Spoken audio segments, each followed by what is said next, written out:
সুপ্রিয় দর্শক, আমি আফজাল হোসেন, স্বাগত জানাচ্ছি সময়ের আলাপে। আমাদের আজকের অতিথি ফরহাদ মাঝার, কবি এবং চিন্তক। জনাব ফরহাদ মাঝার, আপনাকে স্বাগত জানাচ্ছি আমাদের সময়ের আলাপে। আমরা আজকের এই প্রোগ্রামটাই মূলত সমসাময়িক নানা বিষয়গুলো নিয়েই খোলামেলা আলোচনা করি।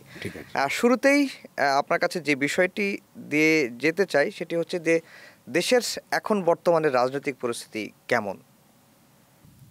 এটা কিছুটা মিশ্র বলবো আমি। প্রথমত মিশ্রটা হলো এই যে আপনার যে আমরা শুরু থেকে আমরা যে প্রশ্নগুলো তুলেছি যে আপনার এই সরকারের যে প্রধান যে সংকট, এটা হচ্ছে তার বৈধতার সংকট। জানি 5 তারিখে একটি গণঅভ্যুত্থান হয়ে গেছে এবং গণঅভ্যুত্থানের পরে উচিত ছিল একটা নতুন গঠনতান্ত্রিক প্রক্রিয়া শুরু করা।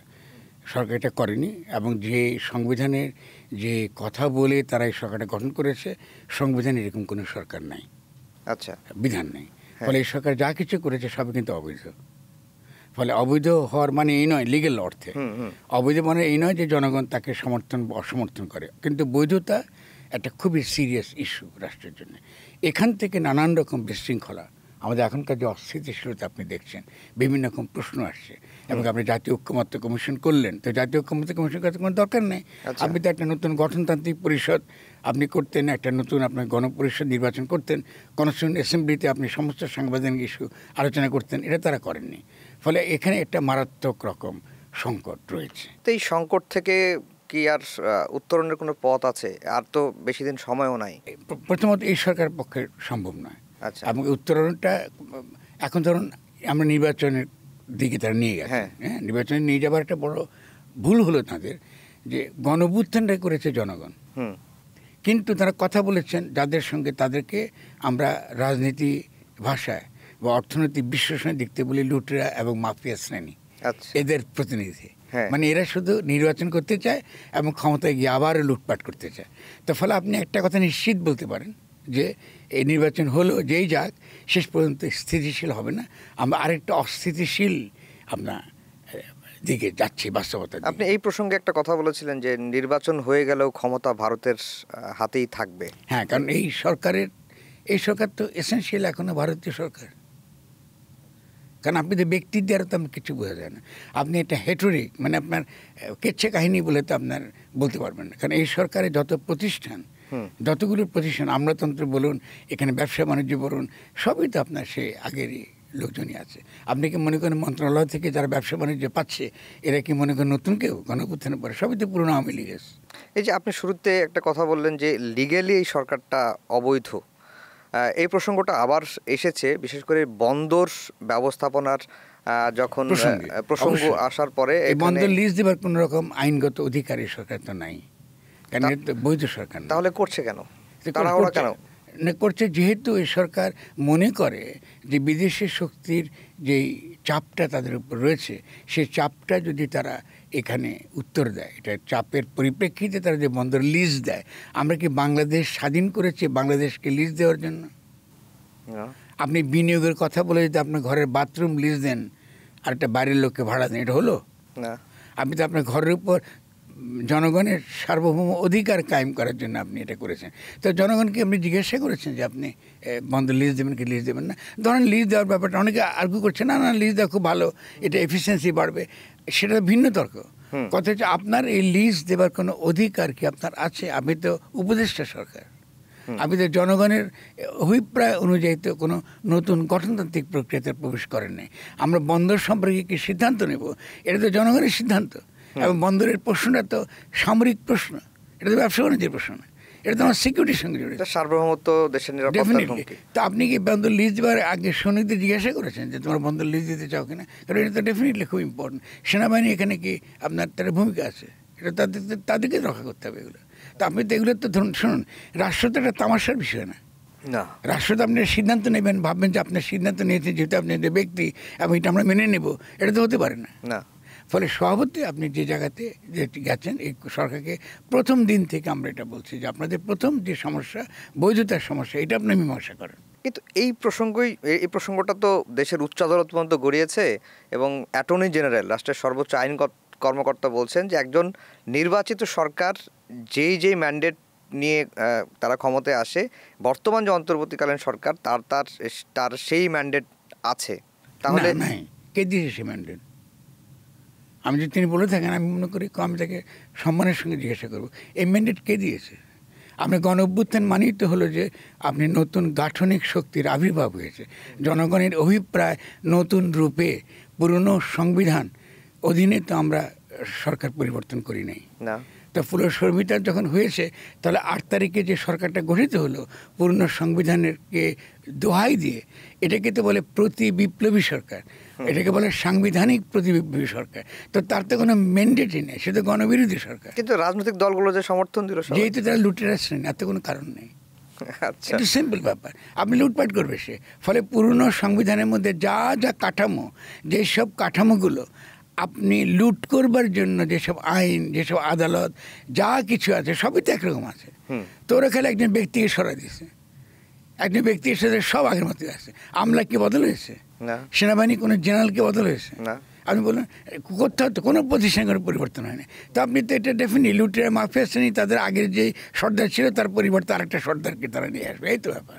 এই যে সামনে নির্বাচনের কথাগুলো বলা হচ্ছে, রাজনৈতিক দলগুলো যে যার স্ট্র্যাটেজি সাজাচ্ছেন, জোট হচ্ছে এবং নানা রকম সমীকরণ হচ্ছে, পেছনে অনেক কথাবার্তা খেলাধুলা হচ্ছে।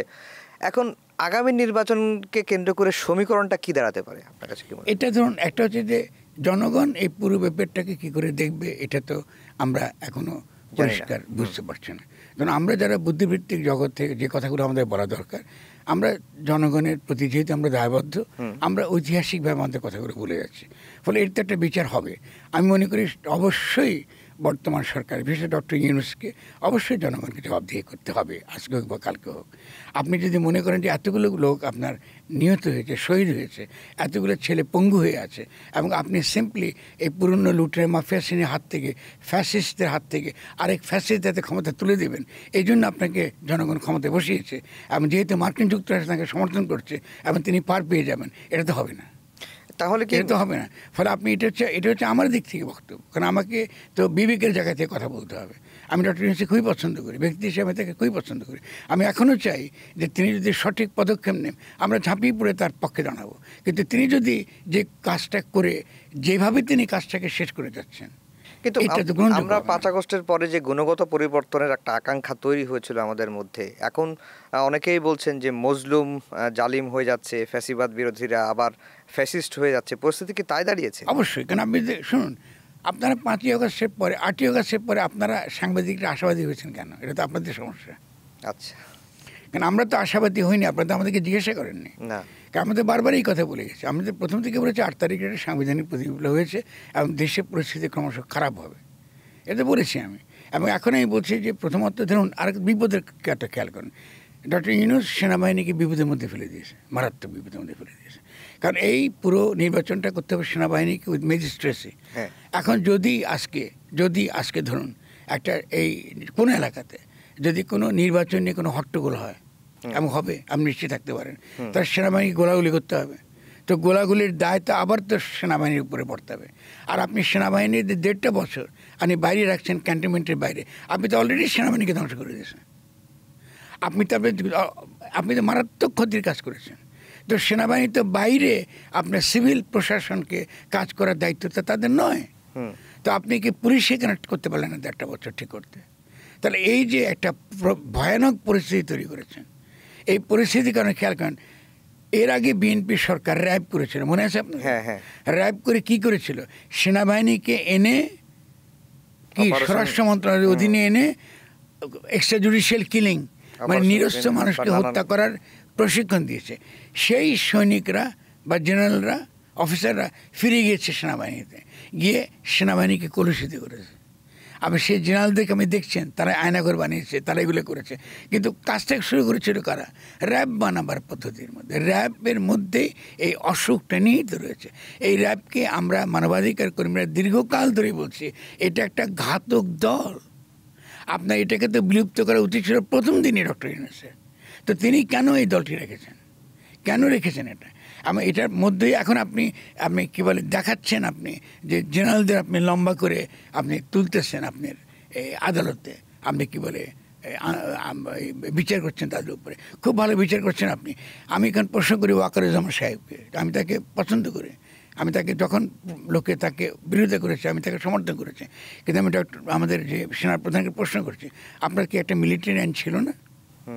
আপনাদের সামরিক আইন ছিল, তো এই অফিসারদের আপনি সামরিক বাহিনীর অধীনে বিচার করলেন না কেন? আপনারা কি পুরো পরিকল্পনা করছেন যে কোনোভাবে তারা পার পেয়ে যাক? আপনি বিচারে রায় দিচ্ছেন বটে, কিন্তু রায় তো অ্যাপিল তো আরও 10 বছর ঝুলে থাকবে। হ্যাঁ, তার মধ্যে বিচার হবে না। একদিকে বিচার হচ্ছে না, খেয়াল করেন আপনি, অন্যদিকে সেনাবাহিনীকে কিন্তু আপনি বিপদে ফেলে দিচ্ছেন। এবং সেনাবাহিনীর অভ্যন্তরে যে কোন্দল এবং যে বিরোধটা আপনি তৈরি করে দিয়েছেন, একটা ছোট দেশ, আমাদের একটা অতি দুর্বল সেনাবাহিনী, আপনি তাকে তো ধ্বংস করে দিচ্ছেন। তাহলে এই যে প্রক্রিয়াগুলো, এরপর আপনি কী করে করবেন? এরপর আপনি কী করে বাংলাদেশকে আবার রিকনস্ট্রাক্ট করবেন? আপনি গঠন করবেন কী করে? পুনরায় গঠন করবেন কী করে? আপনি তো ইনস্টিটিউশনকে রক্ষা করবেন। হ্যাঁ, আপনি ইনস্টিটিউশনের ব্যক্তি খুব খারাপ। সেনাবাহিনীর মধ্যে সৈনিকেরা বলেছে, কি বলেছে আমরা গুলি করবো না, ফলে গণঅভ্যুত্থান হয়েছে। মানে গণঅভ্যুত্থানের তো অংশীদার সেনাবাহিনী, সে তো অংশ নিয়েছে। তো আপনি সৈনিকদের কোনো মতামত নিলেন না। আমরা যেটা আপনি বলছিলেন যে 8 তারিখেই তো এত আশা মানে আকাঙ্ক্ষা করা ঠিক হয়নি আমাদের, সেটা আমরা আকাঙ্ক্ষা করেছিলাম, মানুষ যেহেতু আকাঙ্ক্ষা করেছিল, আপনারা বুঝেন বা আপনারা অ্যানালাইসিস করেন, এই জন্য আপনাদের মধ্যে এই বোধটা তৈরি হচ্ছে, আমাদের মধ্যে তৈরি হয়নি। সেটা হচ্ছে যে গণ অভ্যুত্থানের যারা অংশীজন, বিশেষ করে গণ অভ্যুত্থানের নায়ক, এখন তাদের বাস্তবতা কি, তাদের অবস্থানটা কি? আমি তো তাদের কাউকে নায়ক বলি নাই। গণ অভ্যুত্থান নায়ক জনগণ, নায়ক আপনারা বানিয়েছেন, আমরা তো বানাইনি। না, হ্যাঁ, আমরা বানিয়েছি, আমরা যাদেরকে বানিয়েছি তরুণদের মধ্যে তো আমাদের একটা প্রভাব আছে। ফলে তরুণদের মধ্যে নানা রকম তার ইতিবাচক নেতিবাচক দিক বহু দিক আছে, কিন্তু তরুণদের প্রতি আমি এখন কোনো বন্দুক ছুটতে রাজি নই। কারণ তরুণরা যতটুকু করবে, তারা বুকটা পেতে দিয়েছে, তারা রক্ত দিয়ে আপনার এই 5ই অগাস্টের ঘটনাটা তারা ঘটিয়েছে। এরপর তো তরুণদের উপর তো নির্ভর করার তো আমাদের উচিত ছিল না। হ্যাঁ, তাহলে ডক্টর ইউনূস কী করেছেন? মাস্টার মাইন্ড তো উনি বানিয়েছেন, আমরা তো বলি নাই। এই তরুণদের প্রত্যেকটা ছেলেদের সম্পর্কে সব কিছু আমি জানি, ওদের ব্যক্তিগত জীবন, ওদের প্রেমের জীবন, ওদের পারিবারিক জীবন, ওদের সঙ্গে স্নেহের সম্পর্ক আছে, ভালোবাসার সম্পর্ক আছে। ওরা এর চেয়ে বেশি কী করে বলেন আমাকে? ওরা তো একটা বিরাট একটা ঘটনা ঘটিয়ে দিয়ে গেছে, এবং ওরা একটা মধ্যবিত্ত শ্রেণী, একটা পেটি বুর্জা, ওর তো জীবন আকাঙ্ক্ষা ছোট। ও টাকার লোভ দেখেছে, ক্ষমতার লোভ দেখেছে, কম বয়সে ক্ষমতা বসে গেছে মন্ত্রী। একটা ব্যক্তি ভাবেন, একটা মন্ত্রী হওয়ার জন্য একজন রাজনৈতিক কর্মীকে কত দীর্ঘ পথ পাড়িয়ে দিতে হয়, সে খুব সহজে মন্ত্রী হয়ে গেছে। তো ডক্টর ইউনূস কেন এগুলো করলেন? আপনি কেন তরুণদের দোষারোপ করেন? আপনি ডক্টর ইউনূসও দোষারোপ করছেন না কেন? মানে আপনার তাকে বাদ দিচ্ছেন না, আমরা দোষারোপ করছি না, আমরা অবস্থানটা একটু জানতে না। আপনি তাকে তো অবশ্যই জবাবদিহি করতে বাধ্য হবে। আমি তো তাকে প্রশ্ন করছি, আপনি কেন মাস্টারমাইন্ড বললেন? আপনি কেন মাহফুজকে নিয়ে গিয়ে আপনি নষ্ট করলেন ছেলেটাকে? যে ছেলেটাকে আপনি কোথায় নিলেন? Clinton administration, Clinton foundation warmonger. আপনি সারা মধ্যপ্রাচ্যে যত যুদ্ধ বিগ্রহ যা কিছু করেছে, সব কিছু করেছে ক্লিন্টন। আপনি ক্লিন্টন ফাউন্ডেশন আপনার বন্ধু বলে কি আমরা মেনে নেব নাকি? আমরা তো ভুক্তভোগী। এই যে তারা রাজনৈতিক দল করলো, ফেব্রুয়ারিতেই তো 28 ফেব্রুয়ারিতেই এনসিপি রাজনৈতিকভাবে আত্মপ্রকাশ করলো। এই কদিনের পথ চলায় বা এই কমাসের পথ চলায় তারা মানে এবং আগামী নির্বাচনের যে বৈতরণীতে তারা কেমন করতে পারে? প্রথমত আমি মনে করি যে এনসিপি নির্বাচনী পথে গিয়ে নিজেদেরকে ধ্বংস নিজেরা করেছে।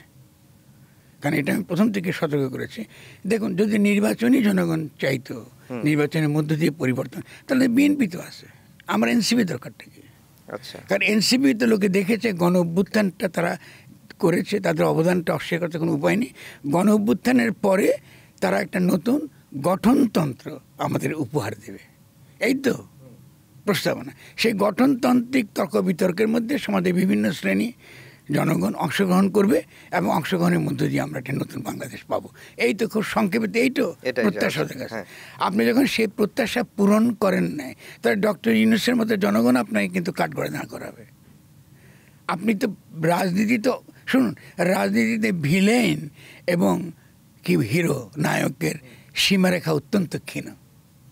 আপনি যদি ঠিক মতো পথ চলতে না পারেন, আপনি ভিলেন। ফলে আপনি ভিলেনের ভূমিকা পালন করছেন। তাহলে নির্বাচনের ভূমিকা গ্রহণ করা, লুটেরা মাফিয়া শ্রেণীর সঙ্গে তাল মিলিয়ে আপনিও নির্বাচনের দিকে গেছেন, যার মানে এনসিপি মূলত তার যে সম্ভাবনাটুকু, তার যে জনগণের প্রতিনিধি হয়ে ওঠার যে সম্ভাবনাটুকু সে দেখিয়েছে, এটা সে নিজে নষ্ট করেছে। কিন্তু তারা তো মানে আপনি বলছেন নির্বাচনে যাওয়াটাই ঠিক হয়নি এনসিপি, এবং তাদের ধ্বংস ডেকে নিয়ে আসছে। এনসিপি উচিত ছিল যে তার গণঅভ্যুত্থানে তার যে অঙ্গীকার, জনগণের প্রতি তার যে অঙ্গীকার, এনসিপি বলতে পারতো যে আমরা 5 তারিখে গণঅভ্যুত্থান করেছি এবং আমাদেরকে বোঝানো হয়েছে যে একটা সাংবিধানিকভাবে যদি আমরা প্রক্রিয়ার মধ্যে প্রবেশ করি তাহলে আমরা একটা শান্তিপূর্ণ উত্তরণ করতে পারবো এবং আমরা সৎভাবে এটাকে বিশ্বাস করেছি। কিন্তু আমরা এখন দেখতে পাচ্ছি যে এটা হয় না। তখন হয়নি, ফলে অবভিয়াসলি আমরা গণঅভ্যুত্থানটা করার পরে যে নতুন বাংলাদেশ গঠন করবার যে প্রতিশ্রুতি অঙ্গীকার আমরা জনগণের কাছে করেছি, সেই অনুসারে আমরা আবার দাবি করছি যে অবশ্যই আপনার সংবিধান বাতিল করতে হবে, চুপ্পুকে সরতে হবে এবং নতুন গঠনতান্ত্রিক প্রক্রিয়া শুরু করতে হবে। এটা যদি আজকে এনসিপি যদি বলতো, বাংলাদেশে একদিনে জনগণ তাদের পেছনে দাঁড়িয়ে যেত। কিন্তু নির্বাচন ছাড়া গণতান্ত্রিক প্রক্রিয়া কতদিন চলতে পারে? কিন্তু নির্বাচন তো গণতন্ত্র না। আমি তো আপনি দেখেন, আপনাদের সাংবাদিকদের নিয়ে বিপদটা কি দেখেন। আমি কিন্তু একটু আগে নির্বাচনের কথাই বললাম। হ্যাঁ, আমি কি বলেছি আপনাকে? গণপরিষদ নির্বাচন। হ্যাঁ, গণপরিষদ। আমি তো নির্বাচনের বিরোধী কথা বলছি না। আমি বলছি যে আপনি রাষ্ট্র ব্যবস্থাকে যা আছে তেমন করে রেখে আপনি খালি লুটে মাফিয়া শ্রেণীকে ক্ষমতায় বসাচ্ছেন, এটাকে আপনি নির্বাচন বলছেন। এটা কি নির্বাচন? তো নির্বাচন তো হতে হবে জনগণ যেন তার অভিপ্রায়টা, তার ইচ্ছাটা সে প্রকাশ করতে পারে এবং বাস্তবায়ন করতে পারে। তো নির্বাচন তো প্রক্রিয়া, নির্বাচন তো গণতন্ত্র না। এখন গণতন্ত্রে ধ্বংস করে কি নির্বাচন হয়? আপনি বলছেন আমি নির্বাচন করবো গণতন্ত্র ধ্বংস করার জন্য, এটা হলো? তাহলে আপনি এখন নির্বাচন করেছেন গণতন্ত্র ধ্বংস করার জন্য, এটা কি নির্বাচন বলে? তো তাহলে এটা কেন আপনার সাংবাদিকরা এই প্রশ্ন করেন আমাকে? আমি বুঝতে পারি না। এটা এত সহজ প্রশ্ন যে আমরা এতকাল নির্বাচনটা করেছি, সেই নির্বাচনটা লুটেরা মাফিয়া শ্রেণীকে ক্ষমতা এনেছে, দুর্নীতি হয়েছে, কোটি কোটি টাকা দেশ থেকে পাচার হয়েছে, আমাদের ব্যাংক ধ্বংস হয়েছে, আমাদের সমস্ত কিছু ধ্বংস হয়েছে। ফলে আমরা এখন নতুনভাবে বাংলাদেশটা বানাতে চাই। ব্যাপারটা খুব সিম্পল। এখন নতুন বাংলাদেশ বানাতে হলে আমাদেরকে অবশ্যই একটা গণপরিষদ নির্বাচন লাগবে। তো ভালো, তো গণপরিষদ নির্বাচনের কথা বলছি না কেন? আমরা কেন নতুন গঠনতন্ত্রের কথা বলছি না? এটাই তো চাইছে জনগণ। তারা তো শুরুতে বলছিল, কিন্তু তারা সরে আসলো কেন? এটা তো আপনাকে একটু বললাম, এই সরে আসাটাই তাদের জন্য আমি মনে হয় কাল হবে। তার একটা ছোট বিএনপি হবে, বাচ্চা বিএনপি হবে আর কি। এনসিপির মানে হবে বাচ্চা বিএনপি, এই তো আর কি। আজকে দেখলাম যে তারা কয়েকটা দলের সঙ্গে জোট করছে, যে এনসিপি জোট করছে এবি পার্টির সঙ্গে, রাষ্ট্র সংস্কার আন্দোলন এবং আপ বাংলাদেশ, এদের সাথে জোট করে তারা নির্বাচনের যাওয়ার চিন্তাভাবনা করছে। অনেকে বলছেন এটি জামাতের বি টিম, কারণ এবি পার্টিকে অনেকে জামাতের বি টিম বলে, বা আপ বাংলাদেশ সাবেক শিবিরের ছেলেপেলেই আপ বাংলাদেশ তৈরি করেছেন। এটা কি তাই মনে হয় আপনার কাছে? আমি তো সিম্পলিস্টিক ব্যাখ্যা করবো না। আমি মনে করি যে আপনার যে তাদের এখনকার যে নির্বাচনী যে একত্রিত হওয়াটা হচ্ছে, যেহেতু নির্বাচনটা তারা অবস্থা তৈরি করেছে, ফলে এটা হতে পারে তাদের একটা কৌশলগত দিক সার্ভাইভ করার। আমি আগেই বলেছি তারা কিন্তু ইতিমধ্যে জনগণের কাছে গ্রহণযোগ্য নয়। আর সাধারণ মানুষ কিন্তু চিনে ফেলেছে ওদের, মানে তারা বিএনপির সঙ্গে এনসিপিকে আলাদা করে না। আপনি যখন নির্বাচনে যাবেন তখন আপনি তার এনসিপি গণঅভ্যুত্থানের নেতা তো না, আপনি নির্বাচনের একটা ব্যক্তি মাত্র। তো আমি কেন আমার যে এর আগে আমার গ্রামের যে লোকটাকে আমি এমপিতে ভোট দিতাম, আপনাকে ভোট দেবো কি যুক্তিতে? আপনি তো নতুন, ওকে তো আমি চিনি, ও ক টাকা চুরি করবে, গিয়ে কী করবে, আবার কতটুকু রাস্তাঘাট বানাতে হতে আমি চিনি। আর আপনি যে এই নির্বাচনী পথে এসছেন এনসিপি, তো এনসিপি নির্বাচন আসছে মানেটা কি? সে লুটের মাফিয়া শ্রেণীর কাছে টাকা নিচ্ছে। নির্বাচন করছে তো 10 কোটি টাকা লাগে একজনে। হ্যাঁ, তো এই টাকা তারা পাবে কোথায়?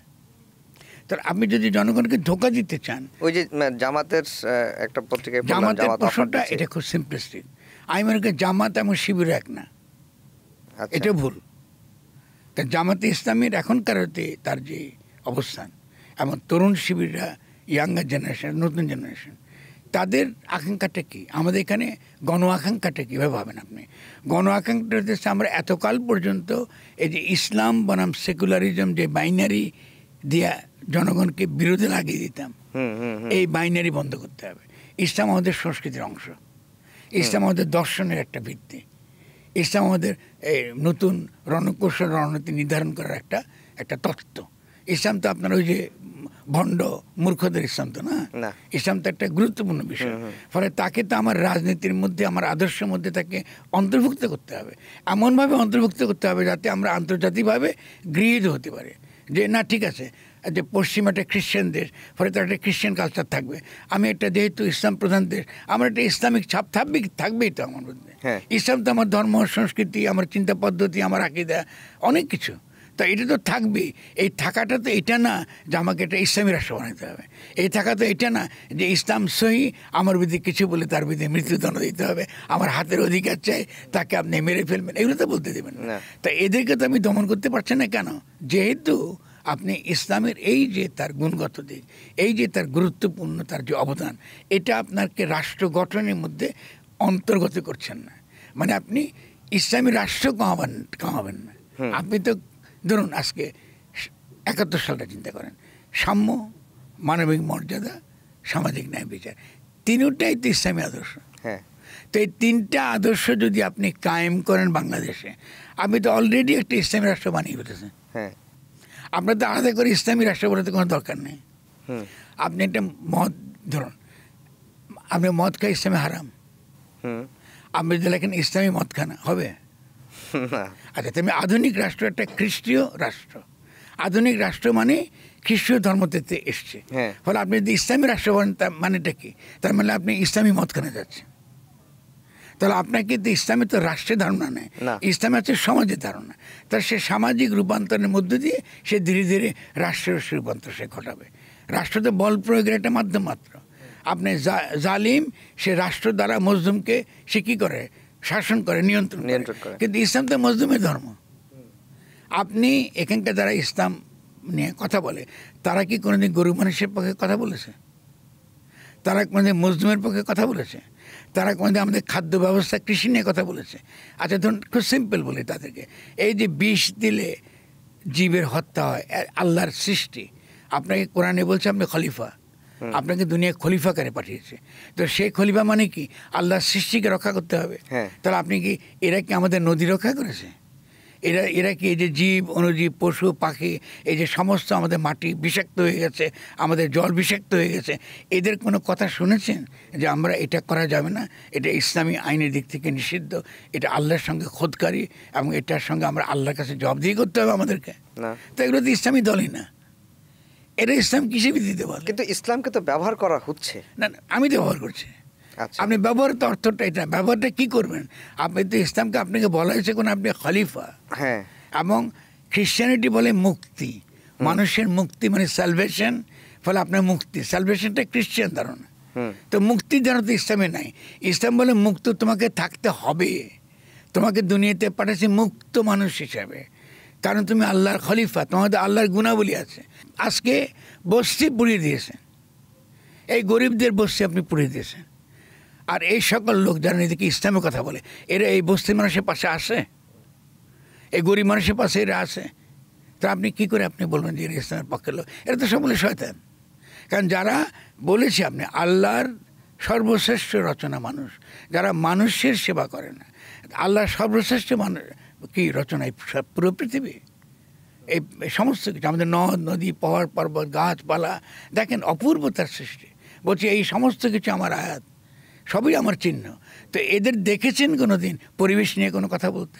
এদের দেখেছেন কোনো দিন যে বিষ দিয়ে আমাদের মাছ ধ্বংস হয়ে গেছে, এটা রক্ষা করা, এবং আমাদের জলমহলগুলো রিলিজ দিয়ে এটাকে ধ্বংস করে ফেলা, বন কেটে ফেলা হচ্ছে আমাদের, এরা বলেছে কখনো? তো এরা কিসের মুসলমান? তো এদের বিরুদ্ধে তো কথা বলতেই হবে আমাদেরকে।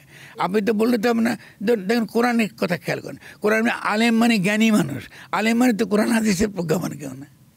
আপনি কোরআন মুখস্থ করলেন, হাদিস মুখস্থ করলেন, আপনাকে তো আলেম বলবে না, আপনাকে তোতা পাখি বলবে। এই যে তৌহিদি জনতার বিষয়গুলো আসছে, এই বিশেষ করে আবুল সরকারকে কেন্দ্র করে যে ঘটনাটি ঘটেছে, আপনিও কড়া প্রতিবাদ জানিয়েছেন, এবং আপনি এর পেছনে মোসাদের একটা বিষয় প্রসঙ্গ এনেছেন। আমাদের মাজার ভাঙ্গার পেছনে অবশ্যই ইসরায়েলিদের ভূমিকা আছে, কারণ এটা ইসরায়েলি প্যাটার্ন। আমার কাছে কোনো প্রমাণ নেই, কিন্তু প্যাটার্নটা ইসরায়েলি। আপনি ওয়েস্ট ব্যাংকে যা কিছু আমাদের স্মৃতিচিহ্ন, যা কিছু স্মৃতিচিহ্ন, ইসলামের যা কিছু স্মৃতিচিহ্ন মধ্যপ্রাচ্যে, সবই কিন্তু পরিকল্পিতভাবে ভাঙছে। এর সঙ্গে যুক্ত খেয়াল করেন হিন্দুত্ববাদও, মানে ভারতীয় হিন্দুরা কিন্তু রাস্তাঘাট পর্দা দিচ্ছে। আমরা একসময় মোগলরা ছিলেন, মোগলদের শাসন ছিল, সুলতানদের শাসন ছিল, এই সমস্ত কিছু তারা কি করছে, তারা মুছে ফেলছে যাতে আমাদের ইতিহাসটা মুছে যায়। আমাদের এখানে ইসলাম প্রচার করেছেন আমাদের সুফিরা, ঠিক আছে না, আমাদের যারা এই সহাবস্থানে বিশ্বাস করতেন, যারা বিশ্বাস করতেন যে ইসলাম তরুণ ধর্ম, ইসলামের আগেও আল্লাহ প্রতিটি জাতির জন্য পথ প্রদর্শক পাঠিয়েছেন। দেখুন কত সুন্দর ধর্ম, কত সুন্দর ধর্ম, যে প্রতিটি জাতির জন্য আমি পথ প্রদর্শক পাঠিয়েছি। তার মানে নিশ্চয়ই আল্লাহর নির্বাচিত প্রতিনিধি আমাদের দেশও ছিল। আরব দেশে ইসলাম আসছে কবে? 10,000 বছর ধরে এখানে ধর্ম আছে না? তাহলে আপনি যারা এখানে ইসলামের কথা বলছে, এরা কি রাজতন্ত্রের পক্ষে পেট্রো ডলারের টাকায়, আপনার এই ইসরায়েলি টাকায় অথবা হিন্দুত্ববাদের টাকায় তারা এই মাজার ভাঙছে, হিন্দুত্ববাদের টাকা, এদের টাকায় তারা ইসলামের যে ব্যাখ্যাটা খাড়া করছে, এটার সঙ্গে তো কোরআনের কোনো মিল নেই, এটার সঙ্গে আমার রসুলের জীবনের কোনো মিল নেই। এরা হেলিকপ্টারে চড়ে ওয়াজ করে। তো আপনি দেখেছেন রসুলের আপনার হেরা গুহা ছিল, কী ছিল তার কোনো সম্পদ ছিল? এরা সম্পত্তিতে ব্যক্তিগত মালিকানা দাবি করে। তা মালিক তো আল্লাহ, তুমি সম্পত্তি ব্যক্তি মালিকানা দাবি করবে কেন? কিন্তু তৌহিদি জনতার ব্যানারে দেখলাম যারা গিয়েছেন, মানে ফুটেজে যেটুকু দেখা গেছে, তারা তো সবাই বাঙালি মুসলমান, তারা কেন ইসরায়েলের চর হতে যাবে? ইসরায়েলের চর কথা তো আপনি বলেন, শব্দটা আমি এই করে বলি নাই। আমি বলেছি যে আপনি প্যাটার্নটার কথা, মোসাদের যে প্যাটার্ন, আপনি তো চর থাকতে কি থাকতে পারেন এটা আমাদের গোয়েন্দা বিভাগ বলতে পারবে। আচ্ছা, কিন্তু এই প্যাটার্নটা খুব ইন্টারেস্টিং। আপনি ধরে ধরে সেই স্মৃতিচিহ্ন, ধরুন আপনি শাহপরানের যে মাজার আপনি ভেঙে দিন, আচ্ছা শাহপরানের মাজার যদি কোনো খারাপ কাজ থেকে বন্ধ করে দাও, আপনি শাহপরানের যদি ওখানে মাজারে কোনো খারাপ কাজ থেকে বন্ধ করে দাও। 2 নম্বর, মাজারে গান হয়। আমাদের সংস্কৃতির অত্যন্ত গুরুত্বপূর্ণ দিক হচ্ছে কি মাজার, গণপরিষদ। এটাকে গণপরিষদ মানে গণতন্ত্রের একদম মৌলিক জায়গা হলো মাজার। কেন? আপনি আস্তিক করে ঢুকতে পারবেন, নাস্তিক করে ঢুকতে পারবেন, কোনো বাধা নেই। আপনি হিন্দু হলেও ঢুকতে পারবেন, আপনি মুসলমান ঢুকতে পারবেন, আপনি বৌদ্ধ, যা ধর্ম। ফলে এটা সকলকে ধারণ করে। কিন্তু ধারণ করে কিভাবে? যাতে আপনার নৈতিক জীবনটা উন্নত হয়। মাজারের যে গান বাদ্য যা কিছু হয়, এর উদ্দেশ্য হচ্ছে নৈতিক চরিত্রের উন্নতি বিধান, আল্লাহর নিকটবর্তী হওয়া। এটা হচ্ছে মাজারের মানে। এখন আপনার ওখানে থেকে খারাপ লোক না, হ্যাঁ আসে, খারাপ লোক ঢুকছে, তাহলে মাজারকে তার যে স্বভাব মতো তুমি গড়তে দাও না, তাই হয়েছে। মাজারে আপনি লোকে যখন মানত দেয়, ঠিক আছে, মানতটা কী জন্য দেয়? আল্লাহকে মানত দিয়ে আল্লাহর কাছে চাওয়ার জন্য দেয় না। এটা একটা উসিলা, কার জন্য? গরিব মানুষের জন্য উসিলা। প্রত্যেকটা দেখুন মাজারের মধ্যে 3 বেলা গরিব মানুষ খাওয়া পায়। আপনি যদি আজকে শালি দরগা মাজারে যান, আপনি দেখেন পুকুরটা ছিল খুব সুন্দর, করা হয়েছে কি জন্য? গরিব মানুষ, এখানে একটা গোসলখানা নাই। আপনি এটা চিন্তা করেন, ওই গ্রাম থেকে একটা লোক কোনো একটা কাজে ঢাকা শহরে এসছে, ও থাকতে পারবে 1000 টাকা দিয়ে কোনো হোটেলে? তো ওর মাজার তার স্থান, সে মাজারে গিয়ে একটা কাপড় পেতে শুয়ে থাকে নিরাপদ, এবং ঠিক আছে ওখানে সে শুয়ে থাকছে, আর কী করতেছে? খাওয়াটা পাচ্ছে। মানুষ ওখানে মানব দিয়ে যে টাকাটা দিয়েছে ওটা কিন্তু ওই গরিব মানুষগুলো এটা খাচ্ছে। আপনি সে মাজার ভাঙতেছেন, আরে এটা কেমন কথা? কিন্তু মাজার নিয়ে তো অনেক কথাই আছে। না, মাজারে ধরেন গাঁজা, বিভিন্ন মাদকের, গাঁজা কি ঢাকা শহর হোটেলে খায় না? গাঁজা কি বড় বড় যেসব আপনার পার্টি হয়, এই যে কনসার্ট, ওখানে খাওয়া হয় না? তো ওগুলো যান না, দেখি মারতে, দেখি পারে নাকি ওরা। আপনি গরিব মানুষকে কেন আপনি অত্যাচারটা করবেন? তাহলে এটা তো জালিম, তো যারা মাজারে গেছে। আমার কথা হচ্ছে, আপনি যদি মাজারে যদি খারাপ কিছু দেখেন, আসেন আমরা সকাল মিলে পরিষ্কার করি। আমি তো বলেছি শাহালি দরগাতে আসেন সকলে মিলে পুকুরটা পরিষ্কার করি। আমি বলেছি আসেনটা মুসাফির কেন করে দিই। মুসাফির কেন করলে কী হবে? 10 টাকা দিয়ে একটা গরিব মানুষ একটা কম্বল, একটা বিছানা, একটা বালিশ, একটা মশারি পাবে 10 টাকা, দেশে শুয়ে থাকুন না। আপনি গরিবের জন্য, আল্লাহ সর্বশ্রেষ্ঠ সৃষ্টি, মানুষের প্রতি আপনার কোনো দরদ নাই, আর আপনি দাবি করতেছেন আপনি মুসলমান। ফাত্রেমি জায়গা নাই, আর না, এটা তো ক্লাস করছেন, আপনি কথা বুঝতে পারছেন না? এটা তো শ্রেণীর প্রশ্ন, এটা গরিব এবং ধনীর প্রশ্ন। এখানে ইসলামের কোনো প্রশ্ন নেই। ইসলাম এই সকল যারা মুনাফেকদের সঙ্গে নাই, ইসলাম আছে তাদের সঙ্গে যারা জালিমের বিরুদ্ধে এবং মজলুমের পক্ষে। আপনি বাউলের বিরুদ্ধে যদি একটা কথা বলেন, বাউলদের ঠিক আছে কোনো একটা খারাপ লাগতে পারে আপনার। আবুল সরকার একটা মন্তব্য করেছে, আমি মনে করছি ঠিক আছে এটা খারাপ লাগছে, মনে কষ্ট লাগছে, আমারও মনে কষ্ট লেগেছে। কিন্তু এটা তো পালাতে তারা গ্রামে এগুলো করে, এটা অভিনয়। হ্যাঁ, এটা আবুল সরকার বলেন। তিনি তো শুরুতে বলেই দিয়েছিলেন যে পালা করতে গেলে এরকম করে। এটা দীর্ঘকাল আমাদের ট্র্যাডিশন, এটা এমন কোনো কিছু না। কিন্তু আপনি এটাকে এত এভাবে ফুলিয়ে ফাঁপিয়ে, আচ্ছা যদি আমার কাছে খারাপ লাগে, আবুল এসে বলতো, ও তো মহারাজ, আমরা জানি তো, হ্যাঁ ঠিক আছে বাবার মাপচা বলেছে, আমরা এটা আমরা মনে কষ্ট পান বুঝি নেই, আমরা বুঝেতাম পালা কাকে বলে, এটা অভিনয় ছিল। তার বিরুদ্ধে আরেকজন তো আসে ওখানে দাঁড়িয়ে মঞ্চে, ওকে তো তুলে ধরা করতো, মঞ্চে তুলে ধরা করতো, আমাদের বাইরে তুলে ধরা করে থাকে। এটা তো একটা অভিনয় করে আপনি লোককে শেখাচ্ছেন। এখন এটাকে আপনি কেন করেছেন কিছুই না, বাংলাদেশে একটা অস্থিতিশীল পরিস্থিতি নির্বাচনের আগে আপনি তৈরি করবেন, এটাই তো মূল উদ্দেশ্য। এবং তার সঙ্গে যারা এই হত্যার হুমকি দিচ্ছে, আচ্ছা হত্যার হুমকি দিচ্ছে যারা, তাহলে তারা এই যে তাদের হাতের অধিকার তারা চাইছে, এই যে চাইছে, এদেরকে এই সরকার আইনের আয়তায় আনে নাই কেন, আমার প্রশ্ন। আপনি যদি আবুল সরকার অপরাধ করে থাকে আপনি তাকে ধরে রাখেন, কোনো অসুবিধা নেই। কিন্তু যারা হত্যা করার হুমকি দিচ্ছে প্রকাশ্যে, আপনি তাদেরকে ঘুরে বেড়াতে দিচ্ছেন, এটা তো হবে না। আপনার তো আইন দুই রকম হতে পারে না। এবং তারা আমাকে হত্যার হুকুম দিচ্ছে, এবং আমাকে হত্যা করলে নাকি ইসলাম কায়েম হয়ে যাবে। তো ভালো কথা, আলহামদুলিল্লাহ, যদি তোমার সে থাকে অধিকার, আসো তুমি ইসলাম কায়েম করতে আসো, আমি হত্যা হয়ে যাই, নিহত হয়ে যাবো, বদ্ধ হয়ে যাবো। আপনি কি কোনো জিডি করছেন? আমি তো জিডি করবো কেন? আমি জনগণের কাছে অ্যাপিল করি, জিডি পরে করবো, এটা তো সরকারের দায়িত্ব। আমি কেন জিডি করবো? এটা যদি তুমি আবুল সরকারকে যখন তুমি ধরতে গেছিলা তখন কেউ জিডি করেছিল? না। তো একে ধরো না কেন, যেটা বলছে? তাহলে তৌহিদি জনতা বলতে কোনো জনতার অস্তিত্ব আছে কিনা? এটা বোগাস, এটা হচ্ছে আপনার লোককে উস্কানি ছাড়াতে আর অন্য কোনো তাৎপর্য নেই। আপনি এটা কিছু ধর্মান্ধতা সৃষ্টি করে, এটাকে বলে ধর্মীয় ফ্যাসিবাদ। বাঙালি জাতিবাদ যেমন একটা ফ্যাসিবাদ, তেমনি ধর্মবাদী জাতিবাদও একই মুদ্রার এপিঠ আর ওপিঠ। খেয়াল করেন, একই জিনিস কিন্তু। ফলে আপনি যখনই ওই জাতিবাদী ফ্যাসিজমটা যখন পতন ঘটলো, ফলে তার বিপরীতে ধর্মবাদী ফ্যাসিজমটা উত্থিত হবেই। এখন কি সেটাই চলছে? এটাই চলছে, এটাকে মোকাবেলা করতে হবে আমাদের। কিভাবে? আমি করছি, আপনারাও করবেন। আমরা যে করব, আমাদের ওয়েটা কি, আপনি যদি একটু পরামর্শ দিতেন। আমাদেরকে পরামর্শ, গণমাধ্যমের প্রথম কাজটা হচ্ছে যে সততার সঙ্গে এই ব্যাপারগুলোকে হাজির করা। যারা এই তৌহিদি জনতা বলতেছে এরা যে আসলে ভণ্ড, এরা যে সত্যিকার অর্থে এদের ইসলামের সঙ্গে তাদের কোনো সম্পর্ক নেই, ইসলামে কোনো আমরা এই জালিম হওয়ার, অন্যের উপর অত্যাচার করবার কোনো অধিকার নেই। আপনি ফতোয়া দিতে পারেন, কোনো সমস্যা নেই, কিন্তু ফতোয়া কার্যকর করবার অধিকারও সে চাইছে রাষ্ট্র থাকার পরেও।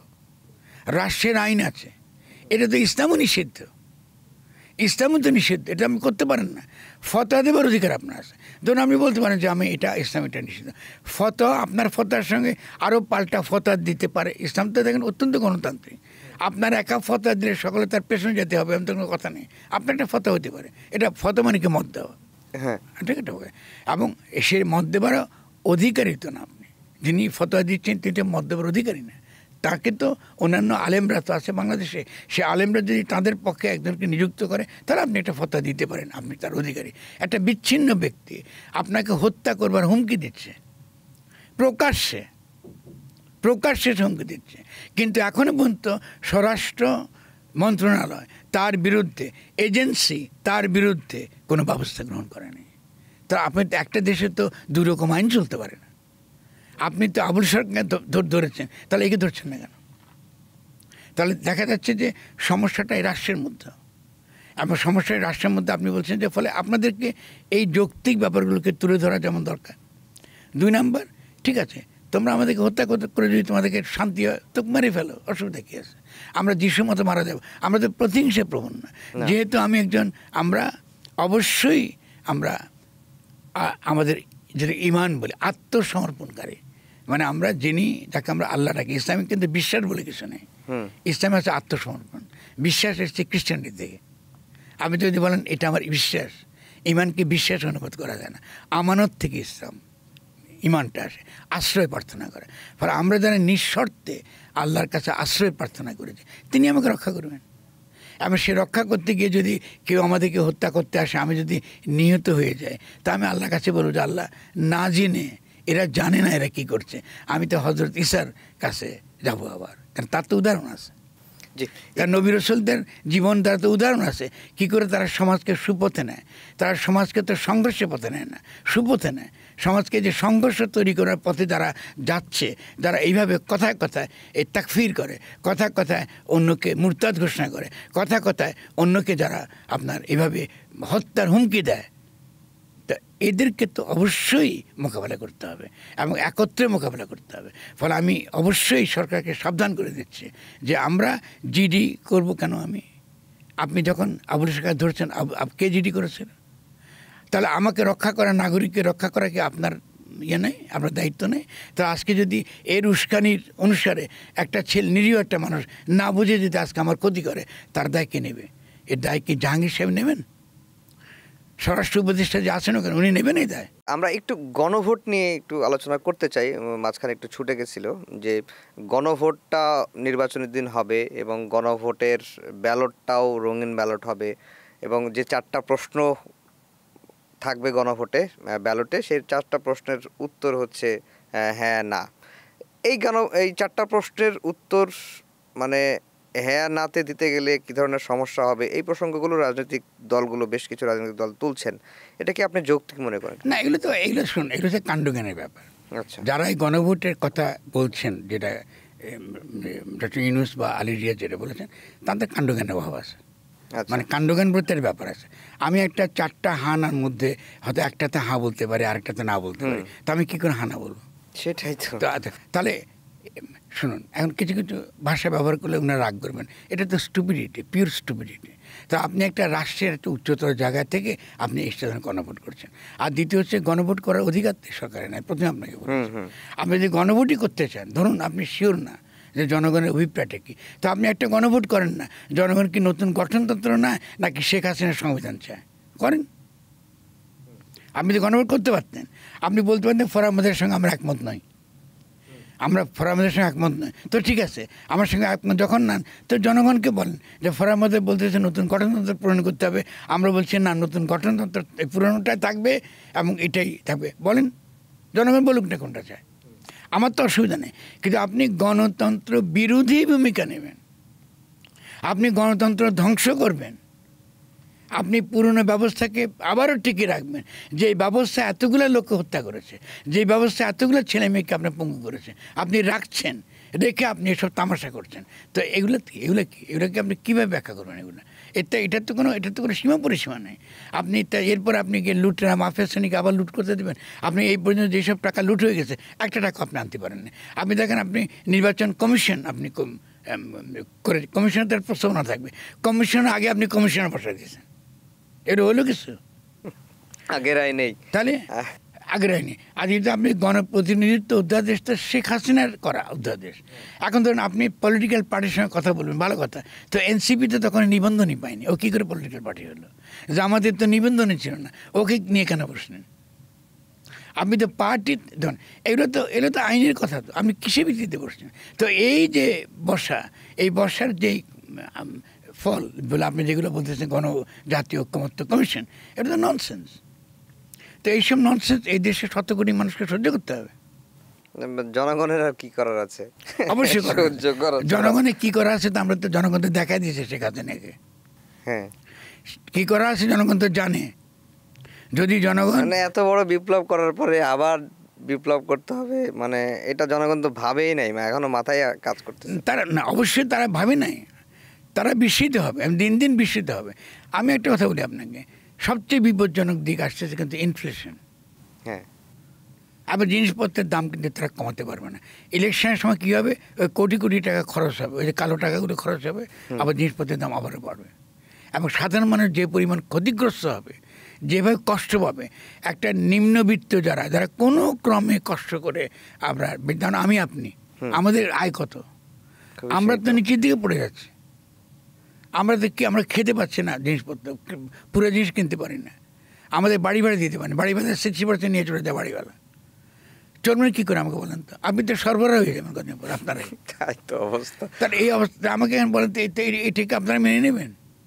এই সরকার আবার তাহলে রাস্তায় নামতে হবে, তাছাড়া তো উপায় নেই। আমি বাঁচবেন কী করে? তাহলে এটা কি এই সরকারের কোনো হুঁশ নেই যেটা আবার এই জায়গায় তারা পৌঁছে গেছে? কিন্তু মানে সরকার কাছে তো প্রত্যাশা অনেক ছিল পারলো না কেন? আমরা তো সরকারের কাছে প্রত্যাশা করি না, আমরাই করে বলেছি। হ্যাঁ, আপনি তো জনগণকে তো করতে দেন না। আপনাকে কে বলেছে বা পলিটিক্যাল পার্টির কাছে যে আপনি তো জনগণকে বলতে পারবেন না তোমাদের অভ্যুত্থান তোমরা করেছো, আসো তোমরা কি করে বাংলাদেশকে বানাতে চাও বলো। দরকার 3 বছর খাবো না আমরা, কিন্তু দেশটাকে তো বানাবো ঠিকমতো, প্রতিষ্ঠান ঠিকমতো করবো, গণতন্ত্রকে ঠিকমতো কায়েম করবো, নতুন একটা গণতন্ত্র তৈরি করবো, আমাদের বাণিজ্যকে বাড়াবো, আমাদের বিনিয়োগ বাড়াবো, আমাদের ব্যবসা বাণিজ্য বাড়াবো, কলকারখানা বাড়াবো, কৃষিকে বিকাশ করবো। কই আপনি তো কোনো ধরনের কোনো সুযোগই দিলেন না। এটা কি তামাশা পাচ্ছে না? কোথাও আপনি জনগণের স্টেকটা নাই। কমিশন করেছেন কয়টা? কমিশন করেছেন 11টা। খালি বাকি সব ওই যে স্বাস্থ্য নাই, ওরা কেউ কিন্তু জাতীয় ঐক্যমত্য কমিশনে নেই, আপনার অর্থনীতি কমিশনে কেউ কোনো লোক নেই, এবং খালি ওই 6টা কমিশন থেকে বেছে নিয়ে গণঐক্য কমিশন হয়েছে।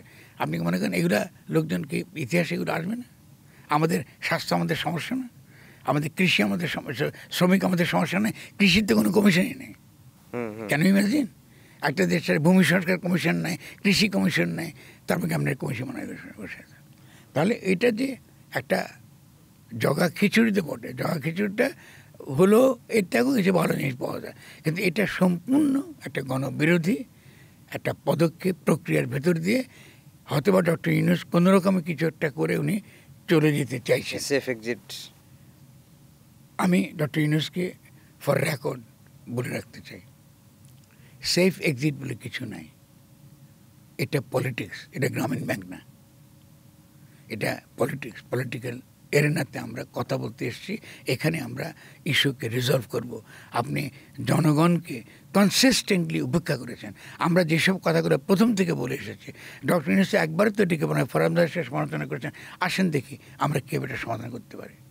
তিনি বিদেশ থেকে লোক নিয়ে আসছেন যাদের গণঅভ্যুত্থানের কোনো সম্পর্ক নেই, এরা বুঝবে বাংলাদেশ। তা আপনি কার পক্ষে কাজ করছেন? এই প্রশ্ন তো উঠে গেছে। তাহলে তাহলে আপনি কার পক্ষে কাজ করছেন? আপনি বিনিয়োগের জন্য লোক নিয়ে আসছেন, অ্যাজ ইফ এখানে বিনিয়োগের জন্য খুব সিম্পল সিদ্ধান্ত, আপনি এক ছাদের তলে আপনি বসবেন, বিদেশি যারা বিনিয়োগ করতে চায় তারা অবশ্যই বিনিয়োগ তারা করবে, কোনো বিনিয়োগ আসেনি। তাহলে আপনি এই যে তামাশাগুলো করলেন, এটার তো একটা জবাবদিহিতা তো লাগবে। আমি তো কড়া করে বলি নেই, শুরু থেকে নানাভাবে বোঝাবার চেষ্টা করেছি, নরম করে বলেছি, আপনার বিনয়ের সঙ্গে বলেছি, নানাভাবে বলেছি, কিন্তু তিনি এই কথা শোনেননি। এবং আমি ভীত, ভয়ঙ্করভাবে ভীত যে সেনাবাহিনীর সঙ্গে জনগণের ইলেকশন কেন্দ্রিক জনগণের যদি একটা বিরোধে বাধে, এটার পরিণতি কি হবে আমাকে বুঝাবো না। ইলেকশন নিয়ে কি এখনো শঙ্কা আছে যে হবে কি হবে না? মানুষের মধ্যে তো শঙ্কা অনেক আমি দেখি। ধরুন অ্যান্টিসিপেট করতে চাই না, হোক বা না হোক। আমি বলছি ইলেকশন করতে গেলে তো এমনকি এতগুলো স্বতন্ত্র প্রার্থীকে প্রতিযোগিতা করবে না, কারণ সহজে টাকা কামাবার একমাত্র পদ হচ্ছে এমপি হওয়া।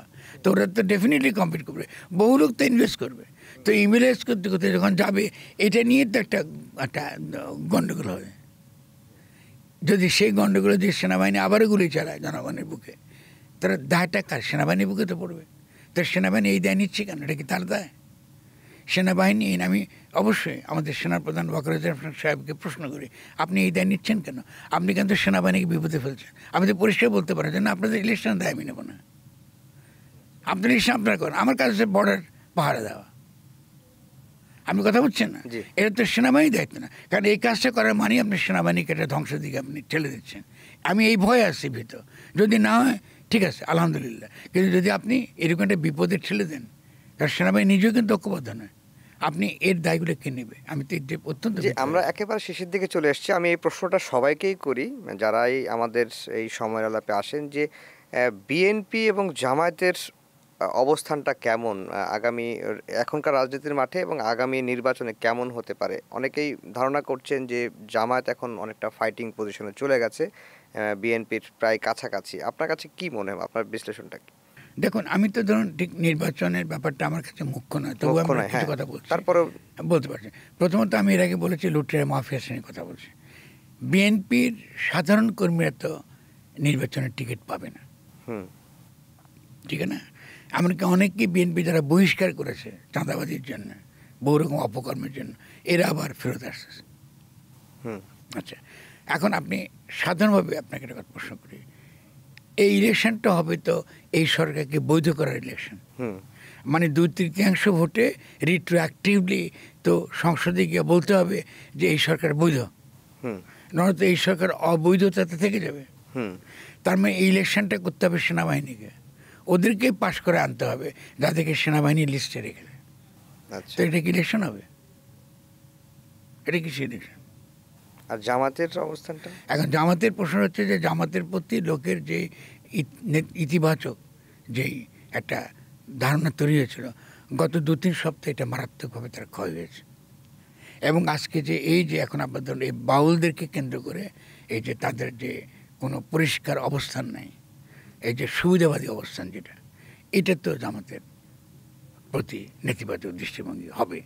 আরেকটা আমি যেটা বলি, জামাত এবং শিবিরকে আমি কখনো এক চোখে দেখি না, কারণ তারা তরুণরা অনেক বেশি তুলনামূলকভাবে অনেক বেশি খোলা এবং তারা বিশ্ব পরিস্থিতি তারা বুঝে। এবং জামাত সম্পর্কে আমার নিজের যে বিনয়ী প্রস্তাবনা ছিল, এটা খুব ভালো সুযোগ ছিল তারা নামটা বদলা দিবেন, তো নামটা বদলাচ্ছেন না। আপনি একটা জনগোষ্ঠী, যে নামে সেই জনগোষ্ঠীর বিরুদ্ধে আপনি ভূমিকা রেখেছেন, সেই নামেই যদি আপনার সেই জনগোষ্ঠীর উপর চাপিয়ে দেন, জনগোষ্ঠীতে মেনে নেবে না। ফলে জামাতে ইসলামী থাকা মানে আওয়ামী লীগকে ফিরিয়ে আনা, জামাতে ইসলামী রাখা মানে আওয়ামী লীগের পুনর্বাসন, আপনি যে নামটা রাখেন। আর যদি আপনি সত্যিকার অর্থে ইসলামকে আমাদের রাজনীতি, আমাদের এই প্রতিষ্ঠান গড়ে তুলবার, আমাদের অর্থনৈতিক রূপান্তরের, আমাদের নৈতিক উন্নতির একটা গুরুত্বপূর্ণ আদর্শ আকার আপনি তৈরি করতে চান, তো জামাত সেই আদর্শ থেকে অনেক দূরে চলে গেছে। জি, আমরা এই প্রশ্নটা করি, আমার করতে ইচ্ছে করছে, কারণ ফরহাদ মজহারকে নিয়ে অনেকের নানা রকম ভুল ধারণা আছে। আপনার সম্পর্কে আসলেই মানুষের ভুল ধারণাটা কি, যে এই ধারণাটা মানুষ পোষণ করে কিন্তু আমি আসলে এই সেটা না, একটু যদি এটার উত্তরটা আমি প্রথম কথা হচ্ছে মানুষের ভুল ধারণা তো তার নিজের শিক্ষা, হ্যাঁ, তার নিজের নিজের সন্তানের শিক্ষা। উপর নির্ভর করে। এটার তো উত্তর তো আমি দিতে পারবো না। আমি খেলে আপনাকে একটা দার্শনিকদের একটা ব্যাখ্যা কথা বলি, ফিলোসফার। ভুল ধারণাটা, ভ্রান্তিটাও কিন্তু ইতিবাচক। আচ্ছা। কারণ আপনি যখন আমার সম্পর্কে একটা সময় বলা যায় ফরহাদ মজহার মাওবাদী ছিলেন, উনি সন্ত্রাসী, উনি সশস্ত্র সংগ্রামে বিশ্বাস করেন, ঠিক আছে না? এটা তো আমার যখন তরুণ বয়স আমি শুনতে শুনতে শুনতে বড় হয়েছে। সিবিবি আমাকে পছন্দ করতো না, যেহেতু আমি মাওবাদী ছিলাম। আচ্ছা, তো সেই পুরনো কথা। নতুন অবস্থা কি, হেফাজতের সময় আমি তো হেফাজতের পক্ষে, শাহবাগের বিপক্ষে। কেন? যেহেতু আপনার নাগরিকদের মানবিক অধিকার তো আপনি হরণ করতে পারেন না। হেফাজতের বক্তব্য, সে তার বক্তব্য দেবে, যদি তার বক্তব্য দিক থেকে সে বক্তব্য দিবার আছে সে দেবে। ওরকম না যে মৃত্যুদণ্ড দিচ্ছি কাউকে, সে না। হেফাজত 13 দফায় দিয়েছে, আমি তার পক্ষে, তার বক্তব্য দেবার অধিকার আছে। আচ্ছা, তখন আমি জামাতি হয়ে গেলাম, তখন আমি কি হয়ে গেলাম, হেফাজত হয়ে গেলাম। তো এখন কথা হচ্ছে যে আপনি যদি আমার প্রিন্সিপাল জায়গাতে আপনি না ধরতে পারেন, সেটা কি, আমি গরিব মানুষের পক্ষের লোক, আমি মজলুমের পক্ষের লোক। ফলে সেই জায়গা থেকে আমি সেই পুরনো মার্ক্সের ছাত্র, ওই জায়গায় আমি আছি। তফাৎটা কি, কারণ মার্ক্সের মধ্যে রুহানিয়াত যেটাকে বলে, হ্যাঁ, বা মিশেল ফুকো, খুব নাম করে একজন দার্শনিক, তিনি যাকে পলিটিক্যাল স্পিরিচুয়ালিটি বলছেন, আমি মনে করি যে মার্ক্সের মধ্যে তার অভাব ছিল। এই কালের যে দর্শনের মধ্যে এই অভাবটা পূরণের একটা চেষ্টা চলছে। সেই চেষ্টার জায়গা থেকে আমিও বিশ্বাস করি রাজনৈতিক রুহানিয়াতে, মানে আপনার আমিত্ব, আপনার মধ্যে যে আমি মধ্যে এই যে কথা বলছি আমি, একে তো যত্ন লাগবে, এরও তো নৈতিক বিকাশ দরকার, একে তো ভালো হতে হবে। তো এটাতে আমি বিশ্বাস করি বলে আমার কথা অনেকে মনে করে হয়তো আমি ধর্মের পক্ষে বলছি, আবার কতক্ষণ পরে আর এর মধ্যে ধর্মের পক্ষে বলছেন না। কারণ আপনার এই যে লোকটা কি নিজের হাতে মৃত্যুদণ্ড দিতে চায় অন্যকে, তো এই লোকটার বিরোধিতা তো আমাকে করতে হবে।